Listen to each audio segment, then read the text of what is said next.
হয় নাই? নারায়ণগঞ্জের ভাইয়েরা আরো জোরে বলেন লিল্লাহি তাকবীর। এই কোরআনের জন্য প্রয়োজন হলে জীবন দিতে প্রস্তুত, জোরে বলেন কথা ঠিক কিনা? এখানে আল্লাহ পাক বললেন হাদা বায়ানুল লিন্নাস, নাস মানে হচ্ছে মানুষ। আল্লাহ পাক এখানে বলেন নাই হাদা বায়ানুল লিল মুসলিমিন, হাদা বায়ানুল লিল মুমিনিন। আমার ভাইরা মুসলমানদেরকে শুধু বলেন নাই, আল্লাহ রাব্বুল আলামিন এখানে শুধু মুমিনদেরকে বলেন নাই, বরং সমগ্র পৃথিবীর মানুষগুলিকে আল্লাহ বলেন হাদা বায়ানুল লিন্নাস। হে দুনিয়ার মানুষেরা, আমি তোমাদের জন্য সুস্পষ্ট একটা বর্ণনা পাঠিয়ে দিয়েছি। এই বর্ণনার নাম হচ্ছে কোরআনে কারীম। জোরে বলা যাবে কি সুবহানাল্লাহ? এই বয়ানটা শুধু আপনার আমার জন্য নয়, শুধু মুসলমানদেরকেই নয়, আমাদের পার্শ্ববর্তী রাষ্ট্র মহারাষ্ট্র, ভারত, পাকিস্তান, চীন, Japan, German, British, France, America, Kuwait, Qatar, Abu Dhabi, Saudi Arab, Iraq, Iran, Afghanistan, সিসনিয়া, বসনিয়া, ফিলিস্তিন, Philippine, Nigeria, Bulgaria, Indonesia, Thailand সহ সমগ্র পৃথিবীর মানুষগুলিকে আল্লাহ নাস নামে আহ্বান করলেন। শুধুই কি তাই? আমার ভাইরা, শুধু আমাদেরকেই নন, আমাদেরকেই শুধু নন, বরং জাতি, ধর্ম, বর্ণ নির্বিশেষে সবাইকে আল্লাহ নাস নামে আহ্বান করলেন। জোরে বলা যাবে কি সুবহানাল্লাহ? আল্লাহ বলেন হুদাম ওয়া মাউইযাতুল লিল মুত্তাকিন। আল্লাহ পাক বলেন এটা হচ্ছে হুদাম ওয়া মাউইযাতুল লিল মুত্তাকিন। এই কোরআনে কারীম মুত্তাকিনদের জন্য, আল্লাহ ভীরুদের জন্য হিদায়াত এবং বিশেষ করে পথপ্রদর্শক এবং উপদেশ। জোরে বলা যাবে কি সুবহানাল্লাহ? আসছে পথে আধার নেমে, তাই বলে কি থাকবি থেমে, বারে বারে জ্বালাও বাতি, হয়তো একবার জ্বলবে না,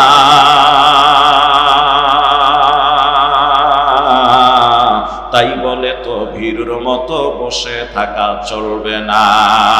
মুসলিম আমি, সংগ্রামী আমি, আমি চিররণবীর, আল্লাহকে সারা কাউকে করি না ভয়, লিল্লাহি তাকবীর। মুসলমান, কোরআন সাধারণ করে মামুলি জিনিস না। এই পৃথিবীতে যত মানুষ যত গ্রন্থ লিখেছেন, যত মানুষ যত রাইটাররা বই লিখেছেন, গবেষণা করে কোনো বই লিখেছেন, এই লোকগুলি বই লেখার পর তার নিবন্ধনের ভিতরে সে শুরুতেই মোকদ্দমায় বলেছেন, আমার এই লেখনির ভিতরে যদি কোথাও কোনো ত্রুটি বিচ্যুতি থাকে, পাঠক বৃন্দ আমাকে সংশোধন জানিয়ে দিলে, অবহিত করলে আমি পরবর্তী সংস্কারে তার সংশোধন করব। কিন্তু আল্লাহ রাব্বুল আলামিন এমন এক কিতাব নাযিল করলেন যার শুরুতে আল্লাহ পাক জানিয়ে দেন আলিফ লাম মিম। আলিফ লাম মিম, এখানে তিনটি অক্ষর রয়েছে। উলামায়ে হযরত এখানে উপস্থিত সাধারণ মানুষগুলো বুঝে নেবেন, এই হরফগুলিকে বলা হয় হরফে মুকাত্তাআত। এই হরফগুলিকে বিচ্ছিন্ন হরফ বলা হয়। বিভিন্ন সূরার শুরুতে আল্লাহ পাক এই অক্ষরগুলি নাযিল করেছেন। এর অর্থ আল্লাহ রাব্বুল আলামিন একমাত্র ভালো জানেন। তাই তো মুফাসসিরিনে কেরাম ব্যাখ্যা করতে গিয়ে এই অক্ষরগুলির ভিতরে আসার পর বলেছেন ওয়াল্লাহু আ'লামু বিমুরাদিহি, আল্লাহ ভালো জানেন। এর অর্থ দুনিয়ার মানুষ কেউ জানে না, নবীজি এর অর্থ করেন নাই। এ মুসলমান ভাইদের আমার, আলিফ লাম মিমের অর্থ আমিও করতে চাই না। আল্লাহ রাব্বুল আলামিন বলেন যালিকাল কিতাবু লা রাইবা ফীহি। আল্লাহ বলেন ইহা এমন একটি কিতাব যার ভিতরে কোনো সন্দেহ নাই, কোনো সংশয় নাই। আমার ভাইরা, কোনো ভুল নাই। জোরে বলা যাবে কি সুবহানাল্লাহ? আল্লাহ বলেন হুদাল লিল মুত্তাকিন, ইহা হচ্ছে মুত্তাকিনদের জন্য। আমার ভাইরা, আল্লাহ ভীরুদের জন্য পথপ্রদর্শক। জোরে বলা যাবে কি আল্লাহু আকবার? সুতরাং যে কোরআন মুত্তাকিনদের জন্য পথপ্রদর্শক, সেই কোরআন সম্পর্কে বেশিরভাগ আলোচনা হবে। আমার আলোচনার ভিতরে অসংখ্য আয়াত পাবেন। মুসলমান ভাইয়েরা আমার, গভীর মনোযোগ দিয়ে দেন। যদি একটু সময় বসে থাকেন, নিঃসন্দেহে ভালো লাগবে। আর ভালো লাগুক না লাগুক, কোরআনে কারীমের আয়াতের কথা, কোরআনে কারীমের ব্যাখ্যার কথা শুনলে ঈমানদারদের ঈমান বাড়বে। জোরে বলেন ঠিক কিনা? এই কোরআন সম্পর্কে ছোট্ট একটা তথ্য দিয়ে যায়।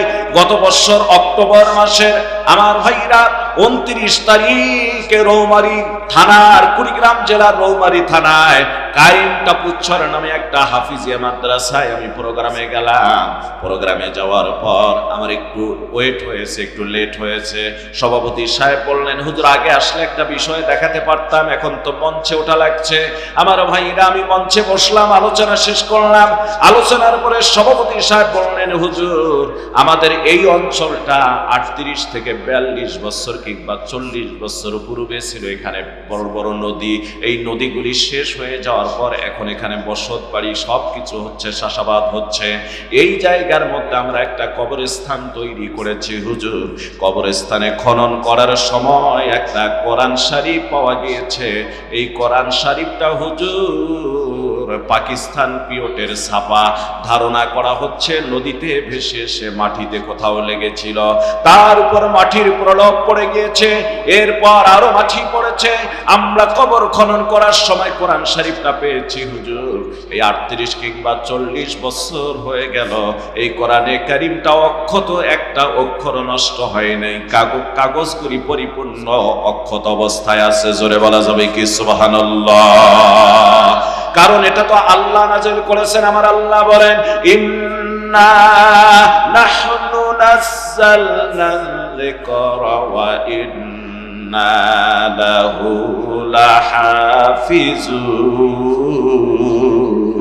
লাহাফিজুন। আল্লাহ পাক বলেন, পবিত্র কোরআনে কারীম নাযিল করেছি আমি আল্লাহ, হেফাজতের দায়িত্ব নিয়েছি আমি আল্লাহ। জোরে বলেন আল্লাহু আকবার। কোরআন নাযিল করেছেন কে? হেফাজত করবেন কে? সংরক্ষণ করবেন আমার আল্লাহ। সুতরাং কোন কাফের মুশরিক বেদিন যদি হাজারো চেষ্টা করে, এই কোরআনে কারীমকে পৃথিবী থেকে মিটাতে পারবে না। জোরে বলেন ঠিক কিনা? এ মুসলমান ভাইরা আমার দিনী ভাইরা, এই কোরআন সম্পর্কে আমাদের দেশের, বিশেষ করে ওর বাড়ি হয়তো ওই শিল্পীটার বাড়ি হবে সম্ভবত যশোর কিংবা সাতক্ষীরার ওদিকে। যশোর হওয়ার সম্ভাবনা বেশি। আমাদের দেশের একজন হিন্দু শিল্পী গান গায়, নাম হলো নকুল কুমার বিশ্বাস। এই ব্যাটা কোরআনের তাৎপর্য সম্পর্কে, সে ইসলামের স্টাডি নিয়ে পড়াশোনা করেছে, ইসলামের ইতিহাস নিয়ে ভার্সিটি পড়েছিল। ব্যাটা গান লিখতে গিয়ে কোরআনের মহত্ব আর তাৎপর্য সম্পর্কে একটা কথা বলতে গিয়ে তিনি বললেন, যদি আগুন লেগে ধ্বংস হয়ে যায়, যদি আগুন লেগে ধ্বংস হয়ে যায় পৃথিবীর সব বইয়ের দোকান, তবু বিশ্ব থেকে হারাবে না পবিত্র কোরআন। মারহাবা বলেন। কেমন করে ধ্বংস করবে? আগুনের তেজ। কারণে পৃথিবীতে আছে লক্ষ লক্ষ কোরআনে হাফেজ, তারাই আবার ছাপায় আসমানি গ্রন্থ, তারাই আবার লেখিয়ে আসমানি গ্রন্থ, বাঁচাবে কোরআনের সম্মান, তবু বিশ্ব থেকে হারাবে না পবিত্র কোরআন। পাকিস্তানের জিয়া মরল দুর্ঘটনায় ভাই, বিমান পুড়ে ছাই হইল, কোরআন পড়ে না। আল্লাহু আকবার বলেন। এই পাকিস্তানের জিয়াউল হক প্রেসিডেন্ট সম্পর্কে পাওয়া যায় তথ্য, বেটা ছিল আল্লাহওয়ালা, সবসময় উজু অবস্থায়, পবিত্র অবস্থায় থাকতো, পকেটে থাকতো তার একটা পকেট কোরআন শরীফ। প্লেনের সুযোগ পাইলে কোরআনটা খুলে পড়তো, ব্যক্তিগত গাড়িতে গেলে কোরআন শরীফ তেলাওয়াত করতো।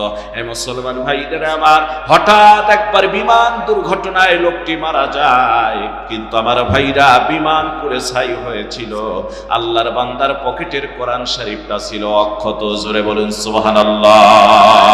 এ নারায়ণগঞ্জের ভাইয়েরা, এ নারায়ণগঞ্জের ভাইয়েরা, এই কোরআনের পক্ষে থাকতে রাজি আছেন কিনা?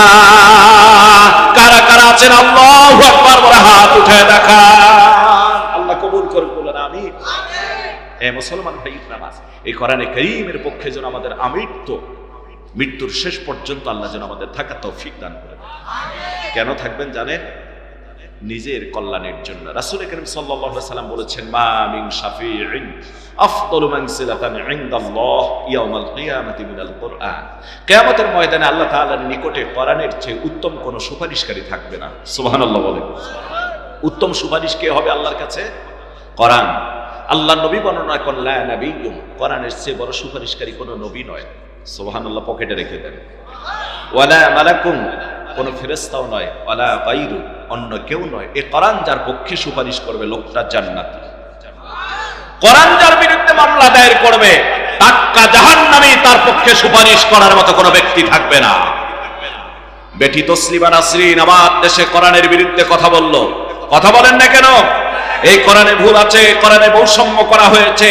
এদেশের তাওহীদি মুসলমান যখন জেগে উঠল, বোরকা পরে বোরকার বিরুদ্ধে কথা বলে দেশ ছাড়তে বাধ্য হয়েছে। কথা বলে ঠিক কিনা? আজও পর্যন্ত ঘুরতে পারেনি। সুতরাং এদেশ দাড়িওয়ালার দেশ, টুপিওয়ালার দেশ। আমি যে একটু আগে বললাম যে কোরআন, এদেশের সমস্ত কোরআনের কপিগুলিকে যদি কেউ নষ্ট করে ফেলে তবুও কোরআন শেষ করা যাবে না। এ কারণে এদেশে প্রায় 7.25 লক্ষ হাফেজ কোরআন রয়েছে। জোরে বলুন সুবহানাল্লাহ। এখন আবার হাফেজাও তৈরি হয়েছে প্রায় 1 লক্ষের মতো। আলহামদুলিল্লাহ বলবেন না? এদেশে এত হাফেজ হাফেজা থাকার পরও আমার ভাইরাই কোরআনে কারীমকে কেউ কোনোদিন নষ্ট করতে পারবে না। আকাটার দেশের জাতিরা, আকাটার দেশের লোকেরা শুনে নাও, মদিনী দেশের লোকদেরকে স্পষ্ট ভাষায় শোনায় দিতে চাই। কয়েকদিন আগে আমার নবীজিকে ব্যঙ্গ নিয়ে ব্যঙ্গ করা হয়েছে, আর আপনার টাইম দেব না। আল্লাহর নবীজিকে নিয়ে যদি কোথাও ব্যঙ্গ করা হয়, নবীদের শান ও মানকে নিয়ে যদি আঘাত করা হয়, বুকের তাজা রক্ত দিয়ে খোদার দুশমনকে দুনিয়া থেকে বিদায় করার জন্য কারা কারা প্রস্তুত আছেন? আল্লাহু আকবার বলা হাত দেখা। আরে তাকবীর, আরে তাকবীর, আল্লাহু আকবার। ইসলামের শত্রুরা হুঁশিয়ার সাবধান, হুঁশিয়ার সাবধান, ইসলামের সাবধান। আরে তাকবীর। যে জাতি রক্ত দেওয়া জানে সে জাতিকে দাবায় রাখা যায় না। কথা বলেন না কেন? যে জাতি রক্ত দিতে জানে সে জাতিকে কখনো দাবায় রাখা যায় না। খুব সংক্ষেপ কথা একটা বলে দিয়ে যায়। আল্লাহ সুবহানাহু তাআলা কোরআনে কারীমের ভিতরে জানাই দিয়েছেন, ওয়ামা লাকুম লা তুকাতিলুনা ফি সাবিলিল্লাহি ওয়াল মুস্তাদআফিনা মিনার রিজালি ওয়ান নিসাই ওয়াল বিলদানি আল্লাযীনা ইয়াকুলুনা রাব্বানা আখরিজনা মিন হাযিহিল ক্বরিয়াতিজ যালিমি আহলুহা ওয়াজআল লানা মিন লাদুনকা ওয়ালিয়ান ওয়াজআল লানা মিন লাদুনকা নাসীরা। হে মুসলমান ভাইরা, আমার দিনী ভাইরা শুনে নাও, আল্লাহ রাব্বুল আলামিন বলেছেন, তোমাদের কি হলো যে সেই সব পুরুষ আর নারীদের খাতিরে এবং ছোট্ট ছোট্ট শিশুগুলির খাতিরে তোমরা আল্লাহর রাস্তায় আল্লাহর দ্বীনকে বিজয়ী করার জন্য জিহাদের ময়দানে বেরিয়ে পড়ছো না? অথচ তারা নির্যাতিত, নিষ্পেষিত, পদদলিত হয়ে যাওয়ার পর তারা আল্লাহর কাছে ফরিয়াদ করে বলছেন, হে আমার প্রভু, এই জনপদ থেকে আমাদেরকে বের করে নাও, এই অধিবাসী এই জনপদ থেকে বের করে নাও। যে জনপদের অধিবাসীরা অত্যাচারী, জালেম, এদের অত্যাচার নির্যাতন আর সহ্য করতে পারছি না, তুমি বের করে নাও, আর আমাদের জন্য একটা তুমি সাহায্যকারী একজন বন্ধু পাঠিয়ে দাও। মুসলমান ভাইরা আমার, আমাদের দেশে যখন শাপলা চত্বরে উলামায়ে কেরাম রক্ত দিয়েছে, তাদের স্ত্রী এবং মাগুলি, পিতাগুলি যখন অকাতরে কেঁদেছে, আমার ভাইরা পিলখানার মতো একটি জায়গায় যখন অসংখ্য মানুষ জীবন দিয়েছে, শুধুই কি তাই 5 আগস্টে অসংখ্য ছাত্র আমার রংপুরের প্রাণের স্পন্দন আমার ভাইরা আবু সাইদ এই যখন মুখ পাতে দিয়ে জীবন দিয়েছে, আল্লাহ বলেন আর সাহায্য করার জন্য তোমাদেরকে ঘাবড়াতে হবে না। আমি আল্লাহ রাব্বুল আলামিন এখন আবাবিল হিসাবে এই জামানায় ছাত্র সমাজকে পাঠিয়ে দিচ্ছি, সকল অন্যায়ের, জুলুমের, অত্যাচারের অবসান ঘটায় তাদেরকে এই জমিন থেকে বিতাড়িত করা হবে, এবং আল্লাহ তাই করেছেন। জোরে বলেন কথা ঠিক কিনা? এজন্য ইতিহাস থেকে শিক্ষা গ্রহণ করতে হবে। যেই হোক, যারা সীমা লঙ্ঘন করে আল্লাহ তাদের ছাড় দেন না। আমার আল্লাহ ছাড় দেন কিন্তু ছেড়ে দেন না। ছাড় দেন না কথা বললে ভুল হবে, ছাড় দেন, ছেড়ে দেন না। কথা বলেন নাকি? সর্বপ্রথম রাসূল করিম সাল্লাল্লাহু আলাইহি সাল্লামকে 2007 সালে আমার ভাইরা ফ্রান্সের জমিনে নবীজিকে নিয়ে ব্যঙ্গ করা হয়েছিল। বিশাল কার্টুন আকৃতি করা হয়েছিল। নবীজির ছবি আর্ট করে কুকুরের মতো তৈরি করে দিয়ে মাথায় টুপি পরিয়ে দেওয়া হয়েছিল। ওই কার্টুনিস্টের বিরুদ্ধে তামাম ফ্রান্সের মুসলমানরা এবং আমাদের তামাম পৃথিবীর মানুষরা সোচ্চার হয়ে আন্দোলন করেছিলাম। ফ্রান্স সরকার তাকে নিরাপত্তা দিয়ে, রাষ্ট্রীয় ক্ষমতায়, রাষ্ট্রীয়ভাবে নিরাপত্তা দিয়ে রেখেছিলেন। আল্লাহ ছাড় দেন, ছেড়ে দেন না। 2022 সালে এসে এই খোদার দুশমন একটা ট্রাক দুর্ঘটনায়, ট্রাকের সাথে তার গাড়ি অ্যাক্সিডেন্ট হয়ে তাৎক্ষণিকভাবে 70% উপরে শরীর পুড়ে মারা গিয়েছে। এর দ্বারা বোঝা গেল খোদার দুশমনদেরকে আল্লাহ ছাড় দেন না। জোরে বলেন কথা ঠিক কিনা? এই ফ্রান্সের জমিনে কিছুদিন আগে আমার নবীজিকে ব্যঙ্গ করা হলো। ব্যঙ্গ যখন করলেন আমার ভাইরা, তামাম বাংলার জমিন থেকে নিয়ে আমরা প্রতিবাদ করেছি। ফ্রান্স সরকার ওই লোকের কোনো বিচার করলেন না, কিন্তু আল্লাহ বলেন আমি ছাড় দেই, ছেড়ে দেই না। কয়েকদিন পর ফ্রান্স সরকার এসে সাধারণ জনগণের সামনে হাত মুসাফা করতেছেন, অর্থাৎ পথসভা করতেছেন, যে কোনো মানুষের সাথে উন্মুক্ত ভাবে তিনি দেখা করতেছেন। আমরা দেখেছি একজন যুবক এসে একবারে দৌড় দিয়ে এসে আমার ভাইরা ফ্রান্স সরকারের গালে এক থাপ্পড় মেরেছিল। জোরে বলেন কথা ঠিক কিনা? তোমার সঙ্গে আমি হাত মিঠাবো? তোমার সঙ্গে হাত মিলানোর জন্য আমি আসি নাই, তোমাকে শায়েস্তা করার জন্য এসেছি। সুতরাং আমার ভাইরা, আমার বন্ধুগণ, খোদার দুশমনদেরকে আল্লাহ যুগে যুগে শায়েস্তা করেছেন, করবেন, এটাই স্বাভাবিক। ঠিক কিনা? কথা বাড়াচ্ছি না মুসলমান ভাইরা আমার, আমি আপনাদের মাঝে ছোট্ট কয়েকটি কথা বলে দিয়ে যাই। সুতরাং এই কোরআনের পক্ষে আমরা থাকবো। এই কোরআনের পক্ষে যদি আপনি আমি থাকি, এই কোরআনের শরীফের আমার ভাইরা পক্ষে থাকলে লাভটা কি হবে আমি বলেছি। কোরআনে কারীম আপনাকে কিয়ামতের দিন, আমাকে কিয়ামতের দিন সুপারিশ করবে আল্লাহ তাআলার দরবারে। গভীর মনোযোগ দেন ভাইরা আমার। শুধু কি তাই, এই মাদ্রাসাগুলির ভিতরে আমরা যদি লক্ষ্য করি, এই মাদ্রাসাগুলির ভিতরে অসংখ্য ইয়াতীমগুলি পড়াশোনা করে। জোরে বলেন কথা ঠিক কিনা? মুসলমান ভাইরা আমার, অসংখ্য ইয়াতীম এই মাদ্রাসাগুলির ভিতরে পড়াশোনা করে। এই ইয়াতীমগুলির পাশে আমরা দাঁড়ানোর জন্য চেষ্টা করব। এখানে লেখা আছে ইয়াতীমখানা, কারণ হচ্ছে ভাইরা আমার, আপনার আমার নবী ছিলেন ইয়াতীম, তিনি ইয়াতীমদেরকে ভালোবাসেন। জোরে কোন কথা ঠিক কিনা? নবীজির যখন মায়ের গর্ভে, মায়ের পেটে যখন বাবা আব্দুল্লাহ দুনিয়া থেকে বিদায় হয়ে গেল, আমার ভাইরা জন্মের আগে বাবাকে হারালেন। 4 বছর মতান্তরে 6 বছর 2 মাস 10 দিন বয়সে আমার নবী মাকে হারালেন। এরপর আমার নবীর বয়স যখন আমার ভাইরা 8 কিংবা 10 বছর, নবীজি তখন দাদাকে হারালেন। আমার নবী ছিলেন ইয়াতীম। এই ইয়াতীম নবী দাদাকে হারার পূর্বে, মা বাবা চলে যাওয়ার পর 7 কিংবা 8 বছর বয়সের শুরুর দিকে হঠাৎ করে একদিন মায়ের কথা মনে পড়ে পাহাড়ের গুহার মধ্যে গিয়ে মা মা বলে কান্না শুরু করে দিয়েছেন। জোরে বলেন আল্লাহু আকবার। মুসলমান ভাইদের আমার, যার মা নাই, যার বাবা নাই, সে জানে মা আর বাবা কি জিনিস। আল্লাহ সুবহানাহু ওয়া তাআলা কোরআনে কারীমের এক আয়াতে এই নবীজিকে ইয়াতীমদের সঙ্গে কেমন আচরণ করা লাগবে জানাই দিলেন। আল্লাহ বলেন, ফা আম্মাল ইয়াতীমা ফালা তাকহার ওয়া আম্মাস সাইলা ফালা তানহার। জোরে বলুন আল্লাহু আকবার। আল্লাহ বলেন, নবী আপনি ইয়াতীমদের ব্যাপারে কোনো কঠোরতা গ্রহণ করবেন না, কারণ আপনি ইয়াতীম ছিলেন, ইয়াতীমদের দুঃখ আপনি বোঝেন। আপনি ইয়াতীমদের ব্যাপারে কোনো কঠোরতা গ্রহণ করবেন না, আর ভিক্ষুকদেরকে তিরস্কার করবেন না, তাড়িয়ে দিবেন না। মুসলমান ভাইদের আমার, আজকে সমাজের বহু মানুষ পাওয়া যায় যারা ইয়াতীমের সম্পদ আত্মসাৎ করে খায়। কথা বলেন না কেন? ঠিক কিনা বলেন? ইয়াতীমের সম্পদ ঠকায় খায়, ইয়াতীমের সম্পদ আত্মসাৎ করে খায়। এমনকি এই রাষ্ট্রের দায়িত্বে আমরা কিছু মানুষকে দেখতে পাই যাদেরকে আমরা বারবার ক্ষমতা দেই। আমার ভাইরা, এরকম কিছু মানুষ ইয়াতীমদের পক্ষে কোনো বাজেট আসলে সেই বাজেট তারা নিজের মনে করে খায়। জোরে বলেন কথা ঠিক কিনা? আল্লাহ রাব্বুল আলামিন জানায় দেন, ইন্নাল্লাযীনা ইয়াকুলুনা আমওয়ালাল ইয়াতামা যুলমান ফাইন্নামা ইয়াকুলুনা ফি বুতুনিহিম নারা ওয়া ইয়াসলাউনা সাঈরা। জোরে বলুন আল্লাহু আকবার। আল্লাহ বলেন, নবী যারা ইয়াতীমের সম্পদ আত্মসাৎ করে, ওরা নিজেদের পেটে আগুন দ্বারাই ভর্তি করলো। ওয়াইয়াসিরা আমার, গভীর মনোযোগ দিয়ে দেন। এই ইয়াতীমরা যদি আপনার বাড়ির আশেপাশে কেউ থাকে, ইয়াতীমদের যদি আপনি পান, তাহলে তারা স্কুল পড়ুক, মাদ্রাসা পড়ুক, কলেজ পড়ুক, যদি সত্যিকার অর্থে ইয়াতীম আর গরিব হয়ে থাকে। অনেক ইয়াতীম অল্প বয়সে বাবাকে বাবাকে হারিয়ে ফেলেন, কিন্তু এতিমের অর্থ সম্পদ আছে, বাবা অনেক কিছু রেখে গিয়েছেন, তাদের ব্যাপারটা ভিন্ন। কিন্তু আমার ভাইরা এতিম হয়ে গিয়েছে, অর্থ সম্পদও নাই। মাদ্রাসা পড়ুক আপনি সহযোগিতা করবেন, স্কুল পড়ুক আপনি সহযোগিতা করবেন, কলেজ পড়ুক আপনি সহযোগিতা করবেন। পোশাক নাই পোশাক দেবেন, খাদ্য নাই খাদ্য দেবেন। এতিমের বাড়িতে যদি কোনো কাজকর্ম করে দিতে হয় সহযোগিতা করবেন।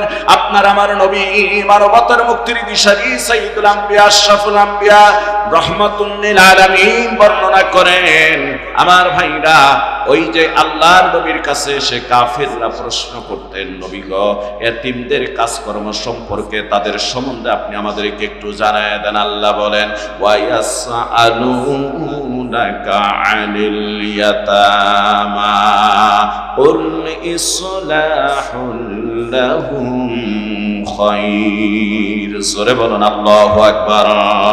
আল্লাহ বলেন নবী আপনার কাছে এসে তারা ইয়াতীমদের সম্বন্ধে জিজ্ঞাসা করে, ইয়াতীমদের কার্য সম্বন্ধে জিজ্ঞাসা করে, আপনি বলে দিন কুল ইসলাহুল লাহুম খায়র, ইয়াতীমদের কাজকর্ম গুটিয়ে দেওয়া হচ্ছে উত্তম।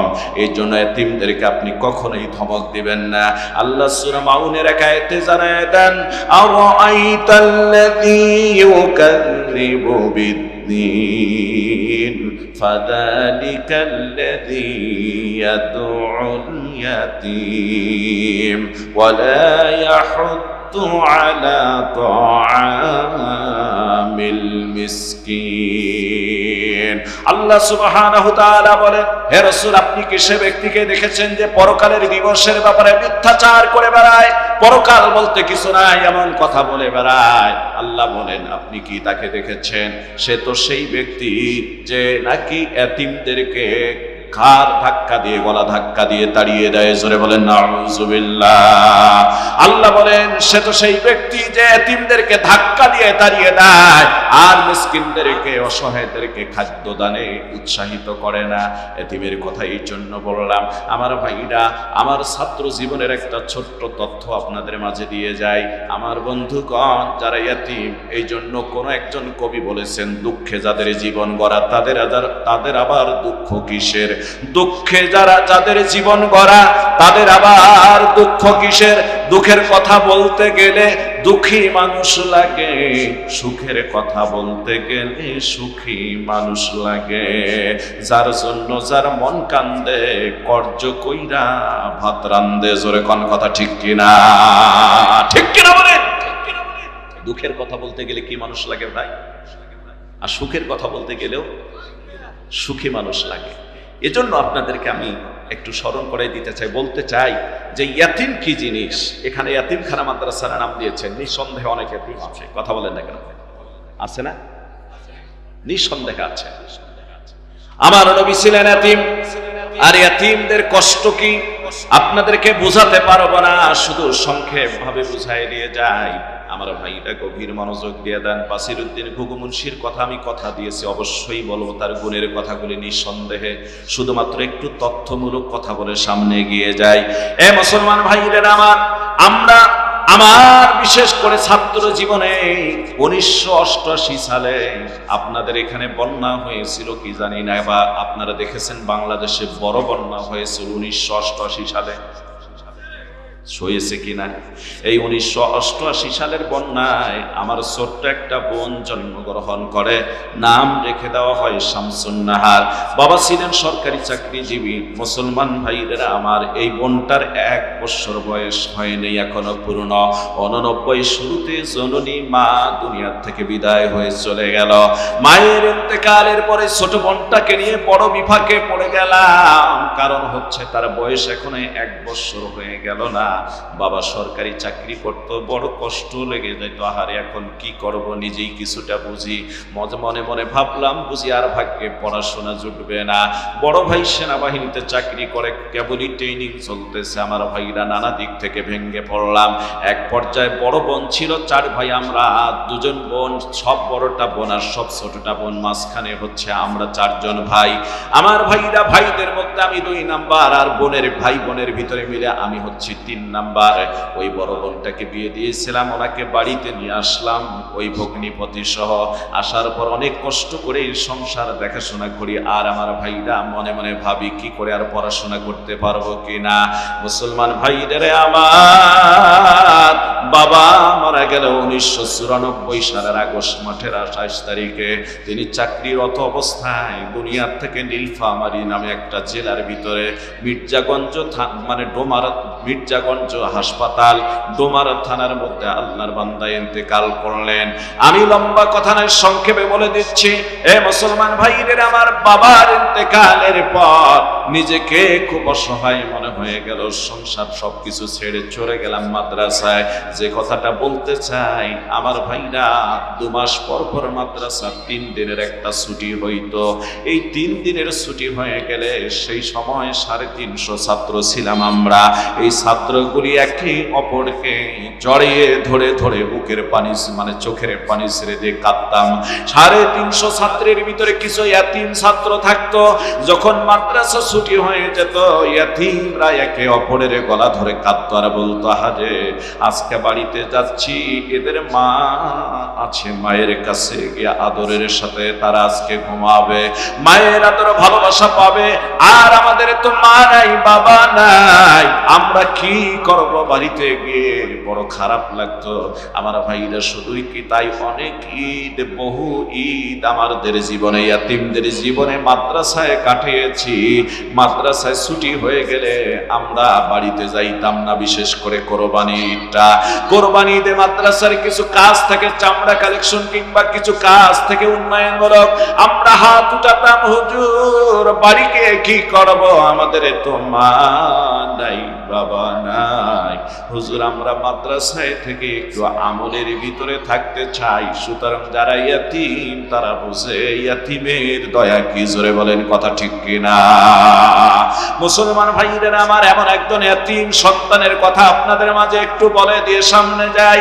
আমার ভাইরা, জামালপুর জেলার নাম আপনারা শুনেছেন, যে জামালপুর জেলা থেকে আমার ভাইরা আমাদের দেশের খ্যাতমান একজন আলেম হাফিজুর রহমান সিদ্দিকী সাহেব কুয়াকাটা হুজুর, উনি ওই জামালপুর জেলা থেকে ভাইরাল হয়ে যায় ওখানে ওয়াজ করে।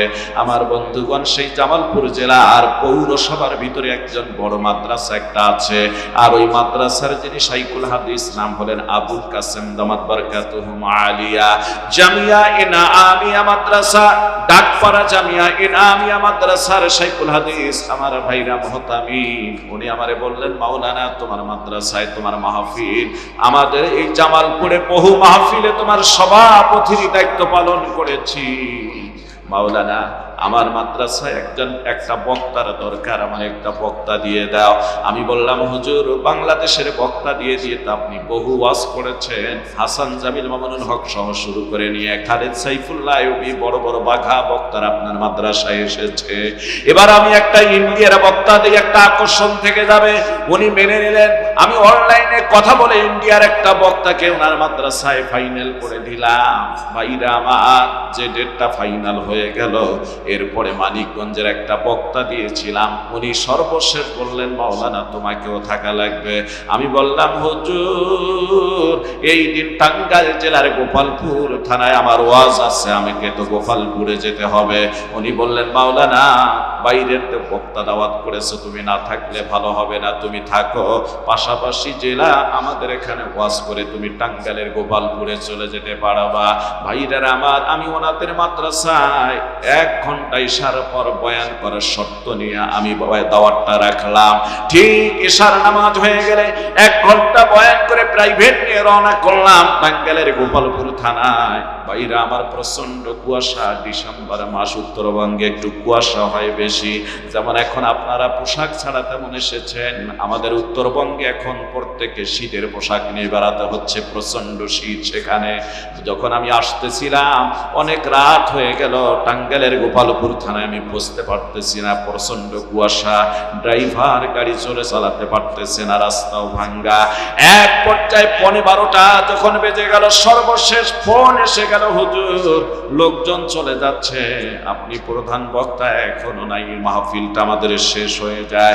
আমি বললাম চেষ্টা করতেছিলাম, কিন্তু রাস্তার কারণে, কুয়াশার কারণে আসতে পারতেছি না। তবে সুতি পলাশতলা বাজারে আসছে, আর কত দূর যেতে হবে? ওনারা বললেন হুজুর আর হয়তো আপনি 2-3 মিনিট আসলে মাইকের আওয়াজ পেয়ে যাবেন, জোরে চলে আসুন।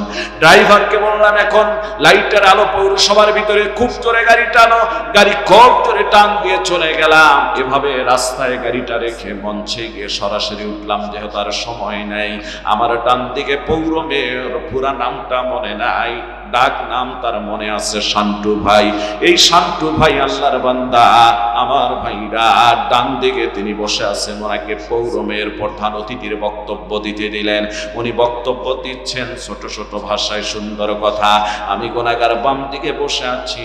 এমন সময় তাকে দেখি ছোট্ট একটা মাদ্রাসার বালক, বয়স হতে পারে 9 কিংবা 11 বছর আনুমানিক বলছি। ছেলেটা স্টেজের সামন দিয়ে 2-3 বার হাঁটাহাঁটি করে ডানে যায় বামে আসে, সামন দিয়ে চলাফেরা করে, আমার দিকে তাকায়। হঠাৎ ধমক দিলাম, বেটা মাদ্রাসার ছেলে, তুমি করো, বসো বেটা বসো। তুমি যদি এরকম করো সাধারণ ছেলেগুলি কি করবে? বসে পড়ো।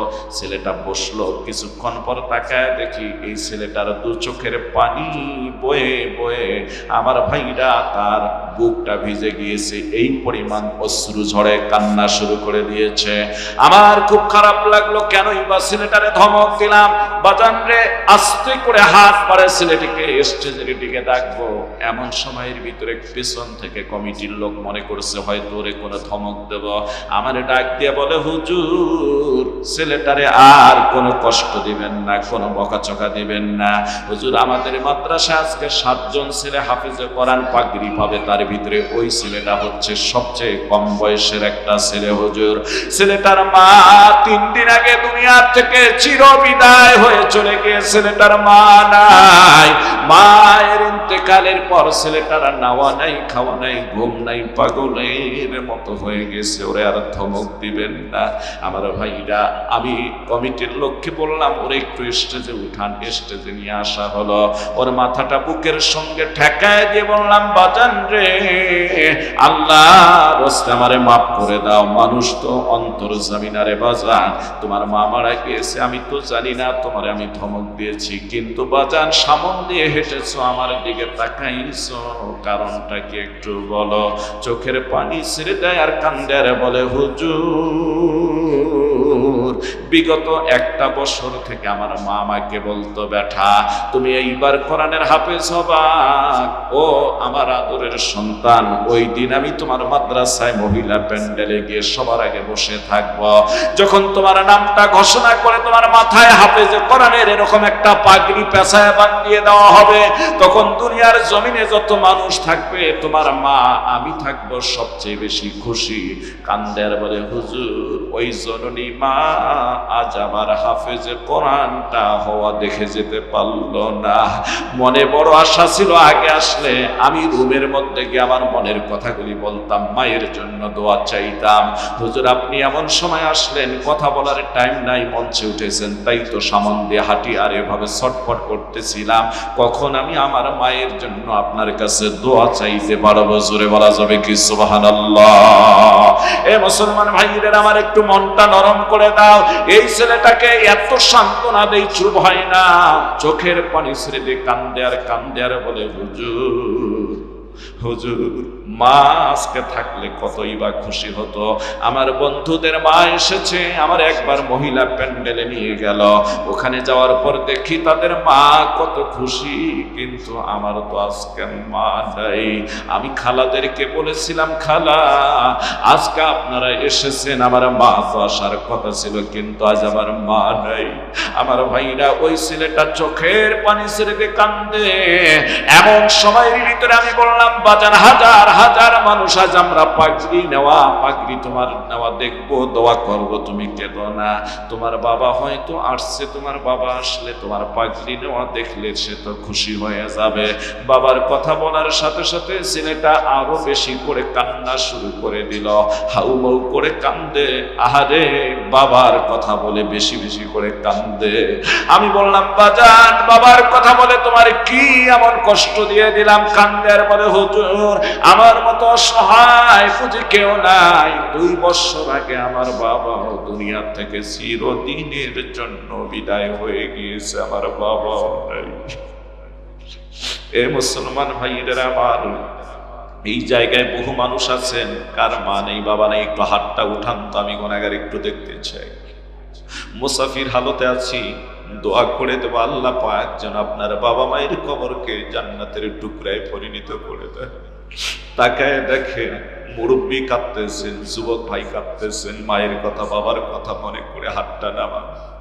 জানি না কার মা নাই, জানি না কার বাবা নাই, আল্লাহ তুমি জানো। এই নারায়ণগঞ্জের বাসীদের ব্যাপারে তুমি জানো আল্লাহ, কার মা নাই, কার বাবা নাই গো।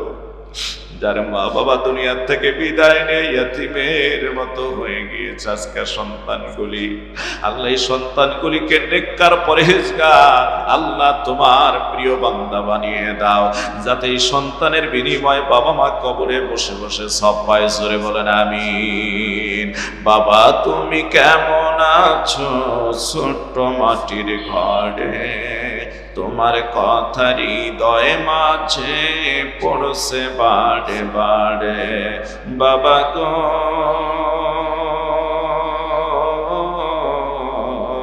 বাবা, বাবা গো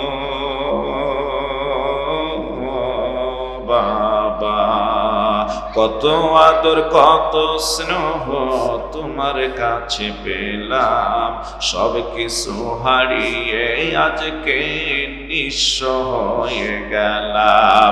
ভালোবাসি তোমায় বাবা, বুকটা যে যায় ছিঁড়ে, তোমার কথা হৃদয় মাঝে পড়ছে বারে বারে। বাবা গো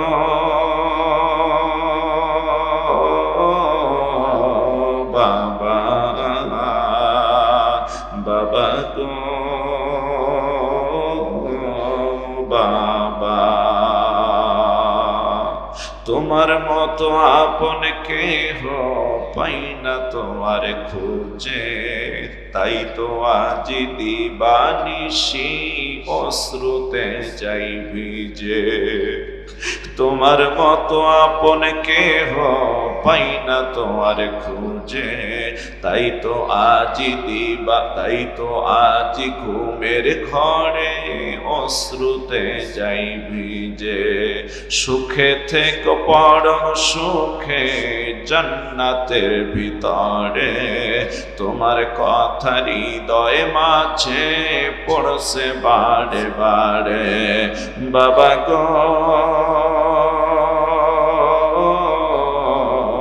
বাবা, বাবা গো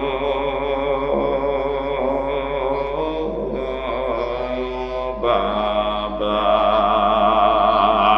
এ মুসলমান ভাইরা, এমন বাবা যার নাই, মা যার নাই, একটু মনটা নরম করে দাও।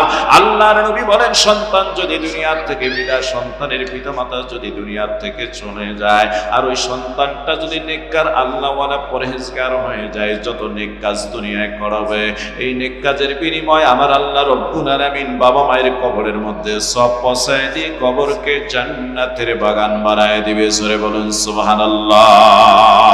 এ মুসলমান ভাইদের আমার, এই জন্য দুনিয়া হলো নেকির জায়গা, এই জায়গায় নেকি অর্জন করা লাগবে। কোন এক আল্লাহর ওলি কবরের পাশ দিয়ে যায়, হঠাৎ করে আল্লাহ ইলহাম মানে তার কাশফ খুলে দিলেন। আল্লাহর ওলি লক্ষ্য করে দেখেন কবরের ভিতরে কোন এক আল্লাহর বান্দা কোরআনে কারীম তেলাওয়াত করে। আল্লাহর ওলি জিজ্ঞাসা করলেন, হে বান্দা তুমি কতদিন থেকে কবরে কোরআন তেলাওয়াত করো? কয় 70 বছর থেকে আমি কোরআনে কারীম কবরে তেলাওয়াত করি। আল্লাহর ওলি উপর থেকে বললেন সুবহানাল্লাহ। কবর থেকে ওই বান্দা ডাক দিয়ে বলে, শোনো আল্লাহর ওলি তুমি শুনে নাও, দুনিয়ার জমিনে একবার সুবহানাল্লাহ বলেছো, আমি 70 বছর থেকে কোরআনে কারীম তেলাওয়াত করি। ওই 70 বছর থেকে কোরআন তেলাওয়াত করে কোনো সওয়াব পাই না, তোমার একবার সুবহানাল্লাহ আমার 70 বছর কোরআনে কারীম তেলাওয়াতের চেয়ে বেশি সওয়াব আল্লাহ তোমার আমলনামায় দুনিয়ায় দান করে দিয়েছে। জোরে বলেন সুবহানাল্লাহ।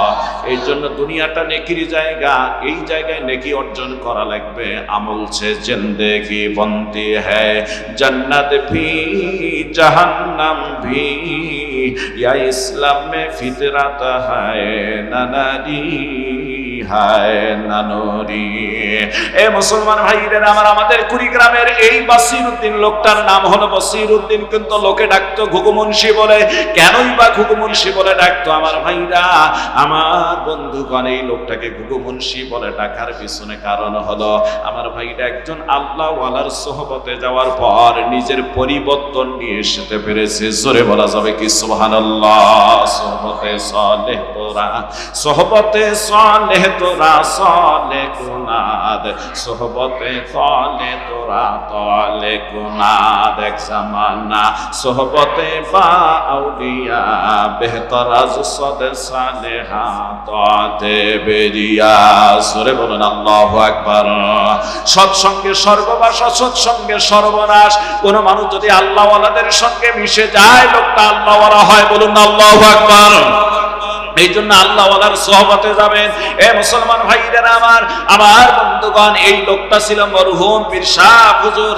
আমার ভাইরা, মরহুম পীর শাহ হুজুর ইসহাক রহমাতুল্লাহ আলাইহির সরাসরি মুরিদ। জোরে বলা যাবে কি সুবহানাল্লাহ? এ মুসলমান, আল্লাহর ওলিদের সঙ্গে গেলে দেখেন তার ভাগ্যের পরিবর্তন এসে যায় কিভাবে। লোকটার নাম বসিরউদ্দিন, কিন্তু লোকে ঘুঘু মুন্সি বলে ডাকে। লোকটার 4টা গুণ ছিল। এই 4টা গুণ তার সন্তানের কাছ থেকে আমি শুনে এসেছি। পর্যায়ক্রমে তো আপনাদের মাঝে বর্ণনা দেব।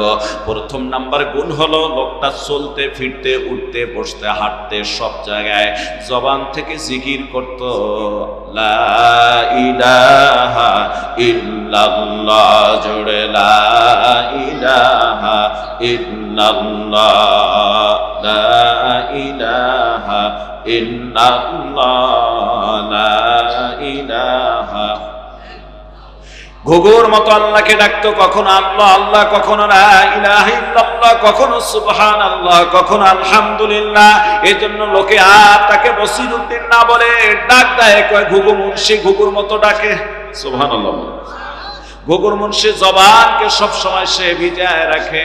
আল্লাহ কোরআনে কারীমের এক আয়াতের ভিতরে জানায় দেন, আল্লাযীনা ইয়াযকুরুনাল্লাহা কিয়ামান ওয়া কুউদান ওয়া আলা জুনুবিহিম ওয়া ইয়াতাফাক্কারুনা ফি খালকিস সামাওয়াতি ওয়াল আরদ। সূরা বলুন আল্লাহু আকবার।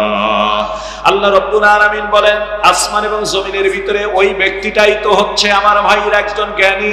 ওই ব্যক্তিটা জ্ঞানী যে দিন ও রাতের পরিবর্তন সম্পর্কে চিন্তা করে ভাবনা করে, আর যে দাঁড়িয়ে বসে শুয়ে সর্ব অবস্থায় জাগনা অবস্থায় আমার আল্লাহর নাম জবান দিয়ে নেয়। জোরে বলা যাবে কি সুবহানাল্লাহ? এরকম আল্লাহওয়ালাদের সহবতে থাকবেন, এরকম আল্লাহওয়ালাদের সঙ্গে হয়ে যাবেন। আল্লাহওয়ালাদের সঙ্গে গেলে আমার ভাইরা নিজের জীবনের পরিবর্তন হয়ে যায়। কিন্তু মুসলমান ভাইরা আমার, আজকে এই আল্লাহওয়ালাদের নাম ভাঙ্গায়া বাংলার জমিনে অসংখ্য ভণ্ডদের আবির্ভাব হয়েছে। জোরে বলেন কথা ঠিক কিনা? ভণ্ডের শেষ নাই। এই মুসলমান ভাইরা আমার, তালা বাবা, সালা বাবা, গাঞ্জা বাবা, বদনা বাবা, এই বাবা সেই বাবা, বাবার কোনো শেষ নাই। কেল্লাও বাবা, নামাজ নাই, রোজা নাই, বাতি নিভায় দিয়ে নারী পুরুষ একসঙ্গে রাতের বেলা জিকির করে, আবার ওরাও পিসাব। কথা কয় না? কথা বলেন না কেন? এরাও পিসাব বলে দাবি করে। আমার ভাইরা, আমি একদিন ইউটিউবের ভিতরে ঢুকলাম আমার বয়ান একটু সার্চ দেওয়ার জন্য। ওখানে ঢোকার সাথে সাথে আমার লক্ষ্য উদ্দেশ্য যাওয়ার আগেই আমার ভাইরা একটা খারাপ জিনিস নজরে আসলো। আর খারাপ জিনিসটা আসলো, দেখলাম যে অনেকগুলি মহিলা দাঁড়ানো। এমন একজন বাবাকে একটা মহিলা জড়ায় ধরছে, যে বাবা আর দাড়ি নাই, কত না জানি বিড়ি সিগারেট আর গাঁজা খাইছে, মুখটা এরকম ভাগ হয়ে ভিতরে চলে গেছে। ভাইরা আমার, এই পিসাবকে জড়ায় ধরে মহিলা এবার কান্দে আর বলতেছে, এভাবে গান গাইতেছে, বাবা আমি তোমায় ভালোবাসি, চরণ চুনিতে বাবা গো বাবা তোমার কাছে আসি রে বাবা, আমি তোমায় ভালোবাসি। জোরে কোন নাউজুবিল্লাহ। আছে না নাই? জোরে কোন আছে নাই? কয় বাবা, যখন তো বাবা সে আরো কান্দে আর বলে, যখন আমি থাকি যেইখানে তোমার নামটি রাখি গো মনে, ধ্যানে জ্ঞানে ডাকি তোমায় রে বাবা, নিরালাতে বসি রে বাবা, আমি তোমায় ভালোবাসি। আবার কান্দে। কিয়ামত পর্যন্ত এই কান্না কাঁদলে কোনো উপকার আছে? কথা কয় না কেন? কতক শিরকি কথা বলছি, কয় যখন আমি থাকি যেখানে তোমার নামটি রাখি গো স্মরণে, ধ্যানে জ্ঞানে তোমারে ডাকি। ধ্যানে জ্ঞানে ডাকার দরকার কাকে? এ জোরে বলেন কাকে? আল্লাহকে। যারা আল্লাহকে ধ্যানে জ্ঞানে ডাকা বাদ দিয়ে কোনো বাবারে ডাকে, নিঃসন্দেহে গোমরা, জাহান্নামী পথভ্রষ্ট। জোরে কোন কথা ঠিক কিনা? আরো মারাত্মক কথা ওরা বলে ফেলে, শুনলে আপনি আশ্চর্য হয়ে যাবেন। দুইটা ডোজ শুধুমাত্র দিয়ে যায়। ওই ভণ্ডরা আরেক জায়গায় আর একটু কথা বললে ভাবে, কয় বাবা তুমি আল্লাহর ওলি নাইবে রাসূল, বাবা তুমি অকুলের কুল। জোরে কোন নাউজুবিল্লাহ। ওই কুলের কুল কি ওই বাবা? জোরে কোন নাকি ওই বাবা? কয় বাবা তুমি আল্লাহর ওলি নাইবে রাসূল, বাবা তুমি অকুলের কুল, বেলায়েতের নূরে ভরা রে বাবা, তোমার মুখের হাসি গো বাবা, আমি তোমায় ভালোবাসি। নাউজুবিল্লাহ। পকেটে রেখে দেন। এ মুসলমান ভাইদের আমার, আমি শুরুতে হাদিস পড়েছি। আমি বললাম আমি যদি ফজর পর্যন্ত হাদিসটার ব্যাখ্যা দিয়ে শেষ করতে পারবো না, শুধুমাত্র দুটা কথা বলে দিয়ে যাই। ওয়ান আবি হুরায়রা রাদিয়াল্লাহু তাআলা আনহু আন্নাহু ক্বাল ক্বালা রাসূলুল্লাহ সাল্লাল্লাহু আলাইহি ওয়াসাল্লাম ইজতানিবুস সাবআল মুবিকাতি। ক্বালু ইয়া রাসূলুল্লাহ ওয়া মা হুন্না? ক্বালা আশ-শিরকু বিল্লাহ। আবু হুরায়রা থেকে হাদিস বর্ণিত, নবী আমার বর্ণনা করেন যে আল্লাহর নবী বর্ণনা করেন, ও আমার সাহাবীরা, মানুষের জীবনের আমল পুরে ছাই করে দেয় ৭টি বড় বড় গুনাহ। ধ্বংসকারী গুনাহগুলি যদি কোনো মানুষ করে, জীবনের আমল কোনোটাই অবশিষ্ট থাকে না, সবগুলি বরবাদ হয়ে যায়, পুড়ে যায়। সাহাবীগণ প্রশ্ন করলেন, ক্বালু ওয়া মা হুন্না ইয়া রাসূলুল্লাহ, আল্লাহর নবী ওই গুনাহগুলি কি কি?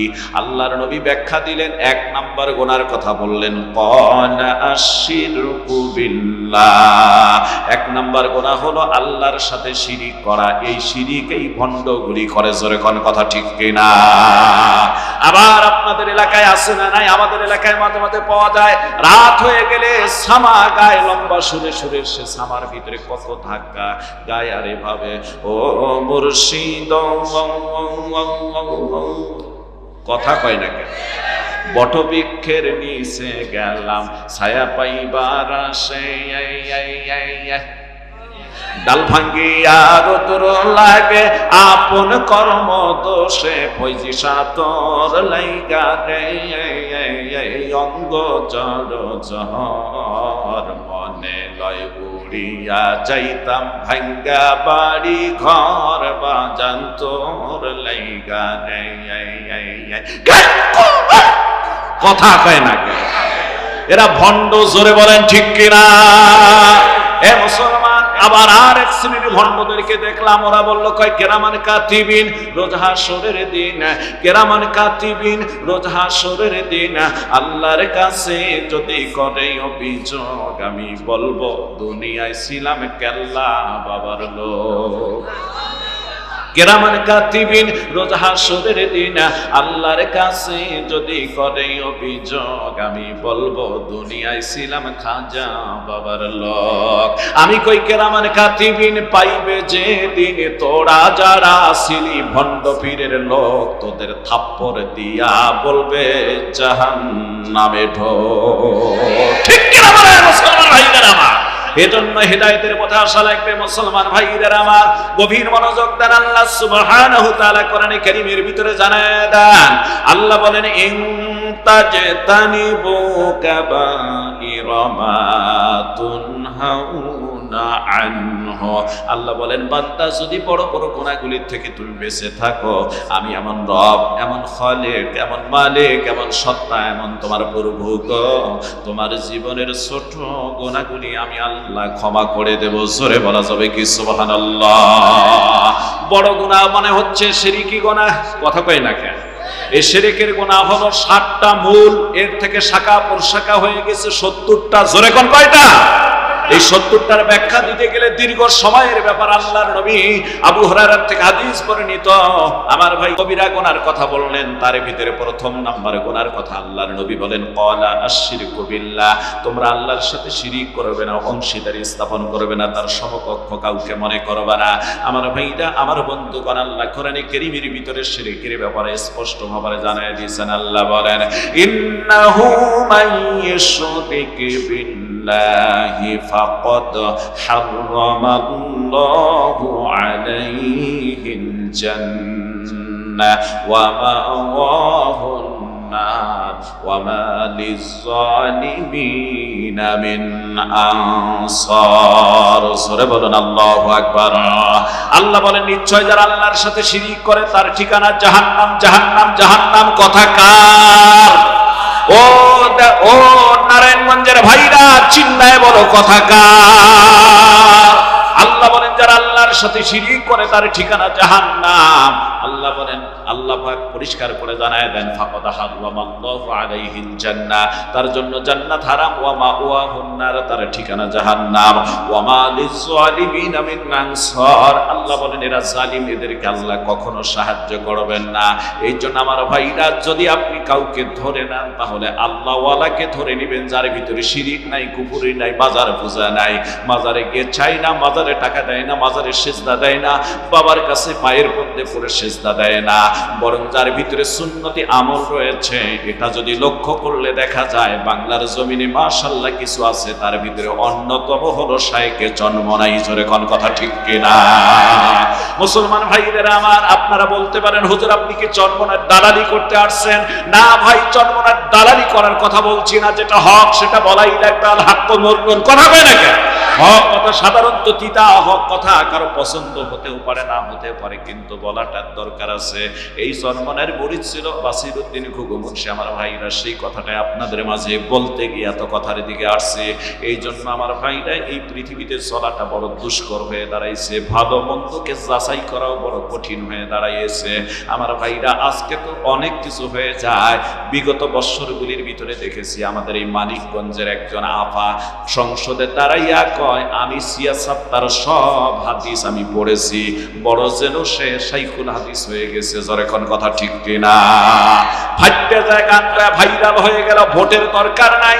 আমার ভাইরা রাতারাতি বাক্স বোঝাই হয়ে চলে আসে, ওই সংসদে দাঁড়ায় বলল সিয়াসাত তার সব হাদিসগুলি আমি পড়েছি, আমি যেন বড় শাইখুল হাদিস।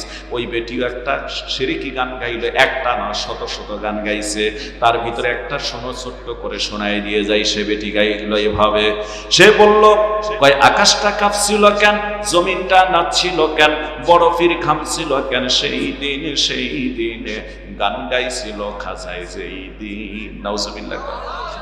কয় আকাশটা কাঁপছিল কেন, জমিনটা নাচছিল কেন, বরফের ঘামছিল কেন, সেই দিন সেই দিন গান গাইছিল খাজায় যেই দিন। নাউজুবিল্লাহ। কয় আল্লাহ নবীর গান, পীর আউলিয়ার শান, যে বলে হারাম সে তো কমিন, না বুঝে ভেদ পাত্রে হারাম কও তোমরা কেন, এই গান শুনেছেন নবী ইয়াসিন ইয়াসিন, গান গাইল খাজায় যেই দিন। নবী ইয়াসিন বলে গান শুনছে। কয় যখন দিনের নবী ছেড়ে যায় পৃথিবী, বিল্লাল কেন বাজায় ঢোল সেই দিন। নাউজুবিল্লাহ। কোন মনটাকে পাইলে সুফা যাইতে একটা থাপ্পড় মারতাম। কথা কয় না কেন ভাই? এ মুসলমান, এই জন্য ভণ্ডদের কাছে যাওয়া যাবে? এবার বলতে পারেন হুজুর তাহলে যাব কোন পথে? আল্লাহর নবী বিদায় হজের ভাষণে জানায় দিলেন তারাকতু ফীকুম আমরাইন।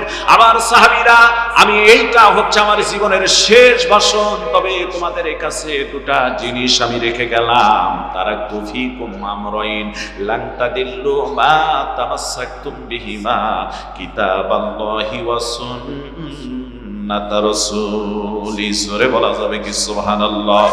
নবীজি বললেন দুটা জিনিস রেখে গেলাম, একটা হলো আমি আমার আল্লাহর কিতাব, আর একটা হলো আমি রাসূলের সুন্নাহ। যদি এই দুইটাকে আঁকড়ায় ধরো, তোমাদেরকে কখনো কেউ পথভ্রষ্ট করতে পারবে না, জোরে বলা যাবে কি সুবহানাল্লাহ। তাহলে এই কিতাবের প্রতি আমাদের মহব্বত আছে না নাই? জোরে বলেন আছে না নাই? এই কোরআনের জন্য জীবনের সর্বত্র আমরা বিলিয়ে দিতে পারবো, কথা কন না কেন, ঠিক কিনা? এই কোরআনের জন্য যদি জীবন দিতে হয়, কোরআনের জন্য যদি আমার ভাইরা সর্বত্র কোরবানি করা লাগে, তা আমরা করব। কারণ সাহাবা আজমাইন দ্বীনের জন্য সবকিছু কোরবানি করেছিলেন। আমরা সেই সাহাবীদের যোগ্য উত্তরসূরি হিসেবে আমরা সেই পদাঙ্ক অনুসরণ করব। মুসলমান ভাইরা আমার, আমরা তো সেই বীরের জাতি, ভয় কারো করার দরকার নাই। তাই তো আমি মাঝে মাঝে বলে থাকি, কই রে খালিদ ওমর, আসবে আবার বদর, করিবি দিগ্বিজয়ে নবীন মুজাহিদ। এখনো কি গাইতে হবে ঘুম ভাঙা নিবিড়, এখনো কি গাইতে হবে ঘুম ভাঙা নিবিড়। মসজিদের কোণে বসে শুধুই তসবিহ নয় রে আর, তোর হাতে এখন মানায় শুধু ঝকমকে তলোয়ার। গর্দান নিতে ওই জালিমের রে মুজাহিদ, এখনো কি গাইতে হবে ঘুম ভাঙা নিবিড়। লিল্লাহে তাকবীর, নারায়ে তাকবীর। জোরে বললে আসতে হয়, নারায়ে তাকবীর, লিল্লাহে তাকবীর। আমরা তো সেই বীরের জাতি, আমরা ভয় করব কাকে? আল্লাহ ছাড়া পৃথিবীতে কাউকে ভয় করার কোনো প্রয়োজন নাই। কথা বলেন না কেন মুসলমান ভাইরা আমার? মুসলমান ভাইদের আমার, আপনারা ঢাকার মানুষের একটা ঐতিহ্য রয়েছে, যখনই কোনো বাতিলের বিরুদ্ধে সংগ্রাম করতে হয় আপনাদেরকে এই বাইতুল মোকাররমের আশেপাশে পাওয়া যায়। কথা বলেন না কেন? এই জন্য পরিশেষে বলতে চাই, এই জমিন আল্লাহর জমিন, আল্লাহর দিন রক্ষার্থে যদি জীবনও দিতে হয়, ইসলাম বিজয় হয় শুধু রক্তের বিনিময়। কারা কারা দিতে প্রস্তুত আছে? আল্লাহু আকবার, হাত এটাকে আমরা কবুল করে বলুন আমিন। আমি তো নতুন আপনাদের এলাকায় আসছি, যদিও ঢাকায় বহু জায়গায় প্রোগ্রাম করা হয়। আমি মুন্সিগঞ্জ জেলায় বহু জায়গায় প্রোগ্রাম করেছি, সদর থানায় বলেন, শেষদিখানে বলেন, এরপর আমার ভাইরা আরো অন্যান্য জায়গায় ব্যাপক প্রোগ্রাম আমি করেছি। সেখানে নোভা কোম্পানির মালিক আপনারা জানেন এমডি ফারুক সাহেব, ফারুক সাহেবের নিজের বাড়ির যে মসজিদ মাদ্রাসা, আল্লাহ তাআলার মেহেরবানি, একই জায়গায় 5 বার আল্লাহ নিয়ে গেছেন। মুন্সিগঞ্জের দিঘির পাড় যে জায়গাটা রয়েছে, দিঘির পাড়, এই দিঘির পাড় বাজারে আমি আল্লাহ তাআলার মেহেরবানি 6 থেকে 7 বার 3 দিনের সম্মেলনের যে কোনো একদিন, শেষের দিন অথবা মাঝের দিন আল্লাহ পাক আমাকে রাখার সুযোগ করে দিয়েছেন। ওখানে আলদি বাজার বলেন, পুরা বাজার বলেন, তারপর রাখির কান্দি বলেন, তারপরে সিরাজদি খানের মধ্য বাজারে বলেন, আল্লাহ তাআলা বহুবার নিয়ে এসেছেন। তো এখানে ঢাকায় গাজীপুরের ওই লাইনটা, কোনাবাড়ির লাইনটা বেশি আসা হয়, আর এদিকে বরিশাল, তারপর পটুয়াখালী, চরফ্যাশন, ভোলা, এদিকে ঝালুকাঠি, এদিকে যাওয়া হয়। আপনাদের এই পার্শ্ববর্তী বাংলাদেশটা যদি একটা ছোট্ট দেশ, তারপরও অল্প জায়গা তো না, ব্যাপক জায়গা। কথা বলেন না কেন? ব্যাপক জায়গা। হয়তো পর্যায়ক্রমে সে জায়গাগুলির ভিতরে যেতে সময়ের দরকার, তবে আপনাদের দোয়ার দরকার বদৌলতে, আপনাদের দোয়ার বদৌলতে আল্লাহ তাআলা ভারতে প্রোগ্রাম নিয়ে একাধারে 5 বার যাওয়ার সুযোগ করে দিয়েছেন, আলহামদুলিল্লাহ। শুধু গত 2 বছর থেকে, গত বছর আর এই বছর থেকে ভিসা পাওয়া যাচ্ছে না, যাওয়ার কোনো সুযোগ নেই। এখনো আপনারা জানেন যারা মেডিকেল ভিসায় ভারতে যাচ্ছেন, শুধুমাত্র বইয়ের সিরিয়ালটা নেবেন আপনি।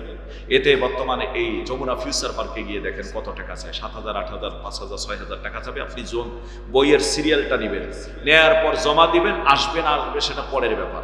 অথচ বইয়ের সিরিয়াল দিতে তো টাকার কোনো প্রয়োজন নেই, কথা কয় না কেন? অনলাইনে 800 টাকা ভিসা জমা দেওয়ার, 850 টাকা ভিসা ফি মাত্র। সেখানে এখন শুধু আপনি ভিসা ফি ছাড়াই বইয়ের সিরিয়ালটা নিতেই 8-10 হাজার টাকা দেয়া লাগতেছে, এই পরিস্থিতি। তার মানে ভারতে ঢোকা কঠিন হয়ে গেছে। এই জন্য এবার বাদ দিয়ে দিছি। আলহামদুলিল্লাহ, রমজানের আগের দিন পর্যন্ত বহু প্রোগ্রাম বুকিং করে রেখেছি। পহেলা রমজানও একটা প্রোগ্রাম রেখেছি। শুধু পহেলা রমজানের কারণে এলাকার লোকদের দাবি হলো, হুজুর আমরা তারাবি পর্ব এসে ওখানে প্রথম তারাবির দিন তারাবির পর বয়ান শুরু হবে। আলহামদুলিল্লাহ, তারাবির পর বয়ান হবে। আমরা মাহফিলে তারাবি করবো, তারপর বয়ান হবে। ওদিনে প্রোগ্রাম রেখেছি। আপনাদের কষ্ট হচ্ছে? কষ্ট হচ্ছে? ভাইয়া বস বস। আল্লাহ, যেহেতু 3 দিনের মাহফিল, দীর্ঘ সময় না করে 11:30টায় শেষ করে দেই। কথা বলেন না কেন? আলহামদুলিল্লাহ। নাকি কষ্ট হবে? শেষ করে দেব? আলহামদুলিল্লাহ। নাকি শেষ করে দেব? আলহামদুলিল্লাহ, মাশাআল্লাহ। তারপরে খুব ছোট করবো, বেশি সময় এটা করবো। মুসলমান ভাইদের আমার, মনোযোগ দিয়ে দেন। আমি যে বললাম আমরা বীরের জাতি, কেমন বীরের জাতি, গভীর মনোযোগ দিয়ে দেন আমার ভাইরা। আপনাদেরকে যদি শোনায় দেই কলিজা ঠান্ডা হয়ে যাবে। কাদিসিয়ার প্রান্তে হযরতে উমর ইবনুল খাত্তাব রাদিয়াল্লাহু তাআলা আনহুর শাসন আমলে আমার ভাইরা, আমার বন্ধুগণ, মুসলমানদের সেনাপতি তৈরি করা হলো বিশ্বজয়ী যোদ্ধা হযরত খালিদ ইবনে ওয়ালিদকে। আর কাফিরদের সেনাপতি ছিল আরমানি, তার নামের শুরুতে মহান শব্দ ব্যবহার করা হয়, মহান আরমানি। কাদিসিয়ার প্রান্তে মুসলমানরা চলে গেল, গিয়ে দেখে কাফিরের সংখ্যা এসেছে ৮০,০০০। জোরে বলেন কত হাজার? ৮০,০০০ সৈন্য এসেছে। মুসলমান সংখ্যালঘু, অল্প কিছু মুসলমান। কিন্তু আমার ভাইরা, মুসলমান তো আল্লাহ ছাড়া কাউকে ভয় করে না, কথা কয় না কেন? সংখ্যা দেখেন না? আমরা যদি বদরের প্রান্তে লক্ষ্য করে দেখি, বদরের প্রান্তে আল্লাহর নবীর সেনাপতিতে মুসলমানদের সংখ্যা ছিল ৩১৩ জন, আর কাফের এসেছে ১০০০। মুসলমানদের উট নাই, ঘোড়া নাই, অস্ত্র নাই, বুড়া ক্ষুধারত বিভিন্ন শ্রেণীর মানুষ, আর ওরা নওজোয়ান বেশে এসেছে অনেকগুলি লোক নিয়ে, ১০০০ লোক নিয়ে এসেছে। আল্লাহর নবী সিজদায় পড়ে গেলেন। আমার আল্লাহ ডাক দিয়ে বলেন, হাবিব কাঁদবেন না, আমি আল্লাহ রব্বুল আলামিন প্রয়োজন হয়ে গেলে এই যুদ্ধে ওয়াদা দিলাম ফেরেশতা নাজিল করে আপনাদের সাহায্য করব। জোরে বলা যাবে কি সুবহানাল্লাহ? ঠিক কাদিসিয়ার প্রান্তে হযরতে উমর ইবনুল খাত্তাবের শাসন আমলে আমার ভাইরা, বিশ্বজয়ী যোদ্ধা হযরতে খালিদ ইবনে ওয়ালিদ কিছু মুসলমান নিয়ে যুদ্ধে চলে গেলেন। যাওয়ার পরে দেখেন কাদিসিয়ার প্রান্তে উপস্থিত হয়ে গেলে লক্ষ্য করলেন যে কাফেরের সংখ্যা এসেছে ৮০,০০০।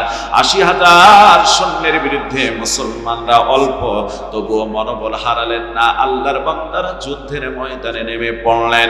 এ মুসলমান ভাই, আমার অল্প কথা, শুরুর দিকে মুসলমানরা পরাজয় বরণ করে ফেললেন। আমার বন্ধুগণ, অনেক মুসলমান বন্দী হয়ে গেল, কাফেরদের হাতে বন্দী হয়ে গেল, আরমানির হাতে, আরমানির সেনাপতির হাতে, মানে সৈন্যের হাতে বন্দী হয়ে গেল। আল্লাহর বান্দা খালিদ ইবনে ওয়ালিদ ১২ জন মুসলমানদেরকে নিয়ে সিদ্ধান্ত গ্রহণ করলেন যে সব মুসলমান আমাদের বন্দী হয়ে গিয়েছে, ওদেরকে যুদ্ধের ময়দান থেকে ফিরায় না নিয়ে আমরা যাব না। আমরা ১২ জনে চলছি ওই কাফিরের সেনাপতি আরমানির কাছে গিয়ে আমাদের সৈন্য ভাইদেরকে, বন্দী ভাইদেরকে মুক্তি করে নিয়ে যাব। জোরে বলা যাবে কি সুবহানাল্লাহ? হযরত খালিদ ইবনে ওয়ালিদ যখন আরমানির, আমার ভাইরা, বন্দিশালার ভিতরে ঢুকবেন, আরমানির কাছে যাবেন, সৈন্য ছিল গেটের ভিতরে। খালিদ ইবনে ওয়ালিদের চক্ষু ঘুরানের ভয় দেখে, চক্ষু রাঙ্গা তরবারি দেখে ওরা ভয় পেয়ে গেল, পথে বাধা দিল না, সরাসরি আরমানির সেই রুমের ভিতরে প্রবেশ করলেন। তার, আমার ভাইরা, তার সেই বৈঠকখানায় গেলেন। আরমানি বললেন, শোনো, আমার এখানে আসতে গেলে কিছু নিয়মের প্রয়োজন, মাথা নিচু করতে হয়, সিজদা জানাতে হয়, অনুমতি দিতে হয়। তোমরা কিছুই না করে আমার দরবারে প্রবেশ করেছো, এত বড় স্পর্ধা। সৈন্যদের ডাক দিল, এদেরকে ভিতরে আসতে দেওয়া হয়েছে কেন? ওরা বলল, আমরা ভয়ে আসতে দিয়েছি। খালিদ ইবনে ওয়ালিদের চোখের ঘুমানি, তার বড় বড় চোখ দেখে আমরা ভয় পেয়ে গিয়েছি। আমার ভাইরা, খালিদ ইবনে ওয়ালিদকে দেখার পর ওই আরমানি ডাক দিয়ে বললেন, কাফেরের সেনাপতি বলল, তুমি আমার দরবারে কোনো নিয়ম নীতি মানো নাই, আমি তোমার গ্রেফতার করার নির্দেশ দিয়ে দিয়েছি। শুধুই গ্রেফতার না, আমার চোখের সামনে তোমাকে হত্যা করা হবে, তোমাদের ১২ জনকে হত্যা করা হবে। এ কথা যখন খালিদ ইবনে ওয়ালিদকে বলেছেন, খালিদ ইবনে ওয়ালিদ বলে, শোনো, তোমার দরবারের নিয়ম নীতি কি তা আমরা জানি না, তবে জানলেও মুসলমান মরে যাবে, কিন্তু আল্লাহ ছাড়া কারো কাছে মাথা নত করবে না। জোরে বলেন সুবহানাল্লাহ। খালিদ ইবনে ওয়ালিদ এ কথা বললে সৈন্যদেরকে বলা হলো, এরা গ্রেফতার করে, এদের সৈন্য ১২ জনকে খালিদ সহ গ্রেফতার করে এদেরকে আমার চোখের সামনেই হত্যা করা হবে। খালিদ ইবনে ওয়ালিদকে গ্রেফতার করার জন্য যখন সৈন্যরা এসেছিল কাফেরদের ৮০,০০০ সৈন্য, যেখানে হযরতে খালিদ ইবনে ওয়ালিদ তরবারিটা বের করলেন। আমার ভাইরা, সাহাবীদের উদ্দেশ্যে একটা কড়া বক্তব্য দিলেন। তিনি বললেন, ইয়া আসহাব আসহাবা মুহাম্মাদিন সাল্লাল্লাহু আলাইহি ওয়াসাল্লাম মা কুতিলনা আলাল জিহাদি মা মুহাম্মাদিন সাল্লাল্লাহু আলাইহি ওয়াসাল্লাম দাবিরুনা আলাল কুফফারি ওয়ালা আলকা মাআকুম ফিদ দুনিয়া বাদাল ইয়াউমি ওয়ালাকিন আলাল কাউসার। জোরে বলা যাবে কি আল্লাহু আকবার। আমার ভাইরা খালিদ ইবনে ওয়ালিদ বললেন, শোনো আমার সাথীরা, মুহাম্মদ রাসূলুল্লাহর সাহাবীরা, তোমরা শুনে নাও, বহু যুদ্ধে আল্লাহর নবীর সঙ্গে তার নেতৃত্বে তোমরা কাফিরদের বিরুদ্ধে জিহাদের ময়দানে গিয়েছো। আজকে তরবারি তুলে নাও, আজকে তরবারি বের করে নাও। আমাদের এই জীবনের শেষ যুদ্ধ মনে করে 12 জন সৈন্য আমরা 80,000 কাফিরের বিরুদ্ধে সর্বশেষ যুদ্ধ ঘোষণা করলাম। আমরা এখান থেকে আমাদের বন্দী ভাইদেরকে মুক্তি না করে বাড়িতে ফেরব না, হয়তো শাহাদাত নয়তো বিজয়। জোরে বলা যাবে কি সুবহানাল্লাহ। খালিদ ইবনে ওয়ালিদের নেতৃত্বে 12 জন যখন তরবারি বের করেছিল, আমার ভাইরা কাফির সেনাপতি দেখলো আমি তো তাদের বেষ্টনীর ভিতরে, আমার এই জীবন আগে শেষ হয়ে যাবে। হাত জোর করে বললেন, খালিদ, তোমার সঙ্গে আর নতুন করে যুদ্ধে আমরা জড়াতে চাই না, তোমার বন্দী ভাইদেরকে মুক্তি করে দিলাম, ওদের নিয়ে যাও, তবু আর যুদ্ধে অংশগ্রহণ করো না। এই হচ্ছে আমরা মুসলমান। জোরে বলেন কথা ঠিক কিনা? এই মুসলমান আল্লাহ ছাড়া কারো কাছে মাথা নত করতে পারে না। মুসলমান ভাইরা আমার, সর্বশেষ যে কথাটা আপনাদের কাছে বলতে চাই, আজকে এই যে কওমি মাদ্রাসা, এই কওমি মাদ্রাসা এমনি আসে নাই, এটা জাতির জন্য বড় রহমত। আল্লাহর হাবিব সাল্লাল্লাহু আলাইহি ওয়াসাল্লাম ভারতবর্ষের ভিতরে একজন বড় আলেম ছিলেন, নাম হলো আবুল কাসেম নানুতুবি রহমাতুল্লাহ আলাই। আবুল কাসেম নানুতুবি রহমাতুল্লাহ আলাই আল্লাহর বান্দা, তাকে স্বপ্ন যুগে জানায় দিলেন, নবী আমার একদিন রাত্রি বেলায়, ও আবুল কাসেম নানুতুবি, ও আল্লাহর বান্দা, আমি রাসূল বলতেছি, এই যে লাঠি দিয়ে দেখাই দিয়ে দিলাম, এই জায়গায় তুমি একটা মাদ্রাসা নির্মাণ করো, নবীর ইলমে দ্বীনের একটা, আমি নবীর ইলমে দ্বীনের মারখাজ একটা তৈরি করে ফেলো।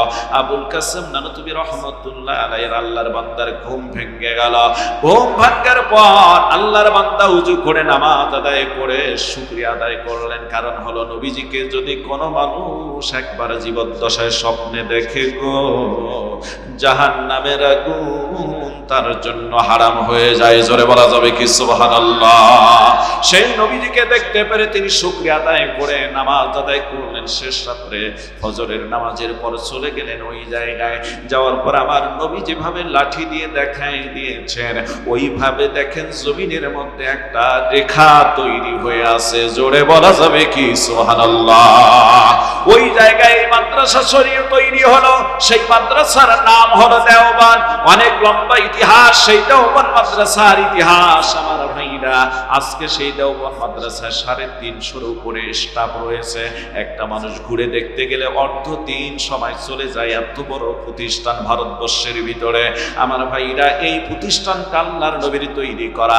এগুলি জাতির উদ্দেশ্যে চলে কওমি মাদ্রাসা। এগুলিকে একটু মন দিয়ে প্রাণ দিয়ে যদি ভালোবাসতে পারেন, কিয়ামতের ময়দানে নবীজির সুপারিশ পাওয়া যাবে। জোরে কোন কথা ঠিক কি না? আল্লাহর বান্দারা, আল্লাহর নবী বলেছেন, as-সাদাকাতু তারাদ্দু মিনাল বালা, সদকার দ্বারা বালা মুসিবত দূর হয়ে যায়।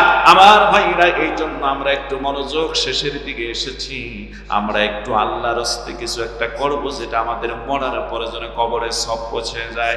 আমার ভাইরা, একটা হাদিস আসছে ভাবে, হযরতে আলী রাদিয়াল্লাহু তাআলা আনহু একবার দেখলেন ফাতিমা রাদিয়াল্লাহু তাআলা আনহা খুব অসুস্থ হয়ে গেলেন। ফাতেমা অসুস্থ, চলতে পারেন না, উঠতে পারেন না, বসতে পারেন না। আল্লাহর বান্দি, নবীর কলিজার টুকরো মেয়ে ফাতেমা আলীকে ডাক দিয়ে বললেন, স্বামী, আমার একটা আনার ফল খেতে খুব ইচ্ছা হচ্ছে। আনার মানে তো জানেন আপনারা, ডালিম। হযরত আলী লক্ষ্য করে দেখলেন তার কাছে যে পকেটে টাকা আছে, এই দিয়ে একটা ডালিম আনা যাবে, এর বেশি কিছু নাই। বাজারে দৌড় দিয়ে গেলেন, একটা ডালিম কিনে নিয়ে আসবেন। আমার ভাইরা, ডালিমটা কিনে নিয়ে অর্থ পড়তে আসলে হঠাৎ একজন ফকিরের দেখা, মিসকিনের দেখা। ফকির ডাক দিয়ে বলেন, আলী,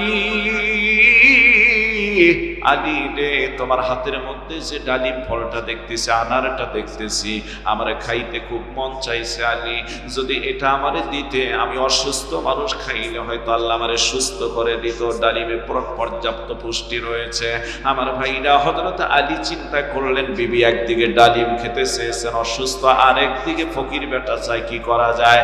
ডালিমটা মাঝখান দিয়ে আঙ্গুল ঢুকায় দিয়ে ফাটায় দুটা টুকরা করে, দুটা ভাগ করে একবার ফকির বেটাকে দিলেন। ফকির বেটা খায়, তিনি দাঁড়িয়ে দাঁড়িয়ে দেখতেছেন, আর এক ভাগ হাতে রেখেছেন।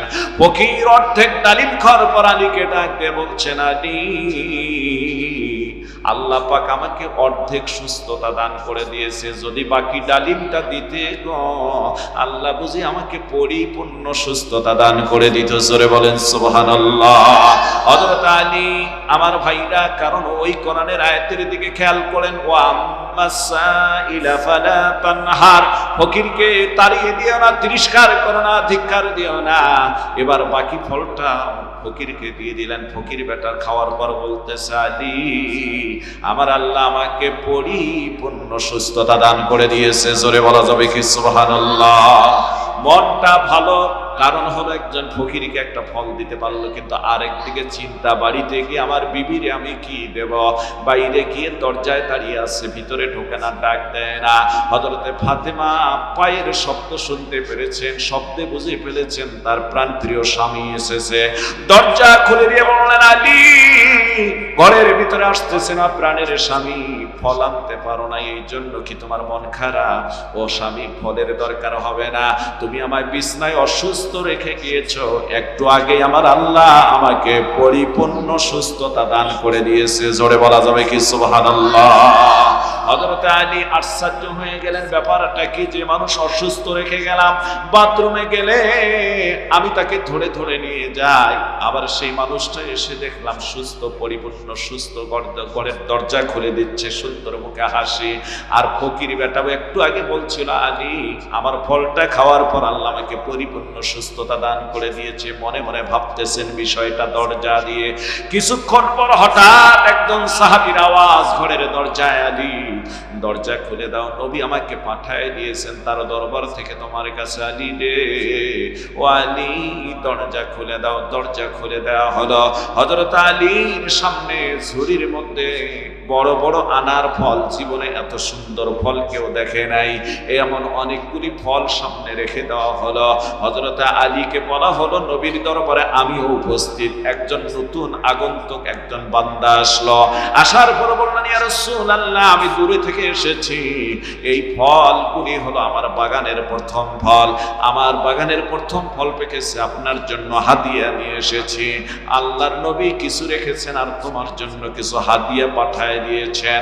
আর এই লোকটাও ফলগুলি দেখলেন, সাহাবী দেখেছিলেন ভালো, এই জন্য একটা ফল নিজের চাদরের ভিতরে পকেটে রেখে দিয়েছিলেন, যে হয়তো সেটা খাবে সে পরবর্তীতে। এবার আলী ফলগুলি পাওয়ার পর আমার ভাইরা ঝুড়ির থেকে নিচে গনে গনে নামায়, নামাতে নামাতে দেখে ফলের সংখ্যা হলো 9টা। আবার নিচ থেকে ঝুড়ির মধ্যে গনে গনে তোলে, বড় আনার বড় ডালিম, এবার ফলের সংখ্যা দেখে 9টা। হযরত আলী ডাক দিয়ে বলেন, ও নবীর সাহাবী, এই ফল আমার হতে পারে না, নবী কার কাছে পাঠাইছে সেখানে দিয়ে আসো, আমার ফল হতে পারে না। আলী এই কথা বললে সাহাবী কয়, না না, আমার নিজের কানে শোনা তোমার কাছে ফল পাঠিয়ে দিয়েছে। এ মুসলমান ভাইরা আমার, হযরত আলী বলে, না আমার হতে পারে না। সাহাবী কয়, তোমার ফল? আলী কয়, যদি আমার ফল হয়, শোনো আল্লাহর বান্দা, শোনো নবীর সাহাবী, তাহলে কমপক্ষে ফল হবে 10টা। জোরে বলা যাবে কি সুবহানাল্লাহ। আল্লাহু আকবার বলেন। ওই সাহাবী চোখের পানি ছেড়ে দিয়েছে, সর্বনাশ, 10টা ফল হবে, এটা কি করে আলী জানলো? আলীকে ডাক দিয়ে বলেন, আলী, ফল তোমার কাছে 10টাই নবী পাঠাইছিল। সুবহানাল্লাহ বলেন। আমার বড় ফলটা পছন্দ হয়েছে, একটা ফল আমি রেখেছি খাওয়ার জন্য, বাকি 9টা তোমার সামনে পেশ করেছি। আলী কয়, একটা কেন, তোমার 2-3টা লাগলেও নিতে পারো, কিন্তু হিসাবটা মেলে কিনা এটাই হলো আমার কথা। সাহাবী কয়, আলী, কেমনে 10টা হবে ফল তুমি জানলে? চোখের পানি ছেড়ে দিয়ে হযরত আলী বলেন, তুমি কি কোরআন পড়ো নাই? আমার আল্লাহ কোরআনে বলেছেন, মান জাআ বিল হাসানাতি ফালাহু আশরু أمثالها ومن جاء بالسيئة فلا يجزى إلا مثلها হযরত আলী বলেন, শোনো আল্লাহর বান্দা, কোরআনে কারীমে আল্লাহ পাক বলেছেন দুনিয়ার মানুষরা যদি একটা নেকির কাজ করো আমি আল্লাহ কম পক্ষে 10টা নেকি দিয়ে দেই। জোরে বলা যাবে কি সুবহানাল্লাহ? এটা হলো কম পক্ষে। উপরে আমি একটা নেকির থেকে একটা নেকির কাজ করলে 70টা নেকি দেই। তার মানে যদি কখনো 1 টাকা দান করো কম পক্ষে 10 টাকার সওয়াব দেই। উপরে 70 টাকা, তার উপরে 700 টাকা, তার উপরে আল্লাহু ইউদাইফু লিমান ইয়াশা ওয়াল্লাহু ওয়াসিউন আলিম। আমি আল্লাহ যাকে যত খুশি আমি বেগাইরি হিসাব নেকি দিতে পারি। জোরে বলা যাবে কি সুবহানাল্লাহ? ও আল্লাহর বান্দা নবীর সাহাবী শুনে নাও, এজন্য যেহেতু একটা ফল আমি আল্লাহর রাস্তায় দান করেছি, আমার আল্লাহ যদি আমাকে দুনিয়ায় ফল দেয় তাহলে এই ফলের বিনিময়ে ফল আসলে কমপক্ষে 10টা আসবে। জোরে বলা যাবে কি সুবহানাল্লাহ? 9টা যখন দেখছি আমার হিসাব মেলে নাই, আমার ভাইরা কিছুক্ষণ পর নবী বাড়িতে আসলেন। নবীজি এসে বললেন, আলী তুমি এমন কি কাজ করেছো? আমার আল্লাহ জান্নাত থেকে তোমার জন্য আনার ফল পাঠিয়ে দিয়েছে ফেরেশতার মাধ্যমে। জোরে বলা যাবে কি সুবহানাল্লাহ? আল্লাহু আকবার বলেন। সেই মাদ্রাসায় ইয়াতীম রয়েছে, অনেক অসহায় করি পড়াশোনা করে। আমি এখানে 10টা ভাইকে দেখতেছে, আশারা মুবাশশারা 10টা ভাইকে যেন আল্লাহ রাব্বুল আলামিন এই আমার ভাইরা ইয়াতীমদের প্রতিপালন করার কারণে কিয়ামতের ময়দানে এই 10টা ভাইকে যেন আল্লাহ রাব্বুল আলামিন মুসলমান ভাইদের আমার নবীজির সঙ্গে হাসর করে দেন। আশারা মুবাশশারা 10 জন জান্নাতি সাহাবীর সাথে যেন আল্লাহ জান্নাতি করে দেন। আজীবন যতদিন বেঁচে থাকবেন আমার ভাইরা আজীবন সদস্য হওয়ার জন্য প্রত্যেক বছর মাহফিলের সময় আপনারা দিয়ে দেন ফরম পূরণের মাধ্যমে। 10টা মানুষকে আমি দেখতে চাই জীবনে বেঁচে থাকলে প্রত্যেক বছর আমি 1000 টাকা করে, বাৎসরিক এটা না, 1000 টাকা করে আমি অত্র মাদ্রাসায় দান করব। 10টা ভাই যদি হাত উঠায় বলতে পারেন হুজুর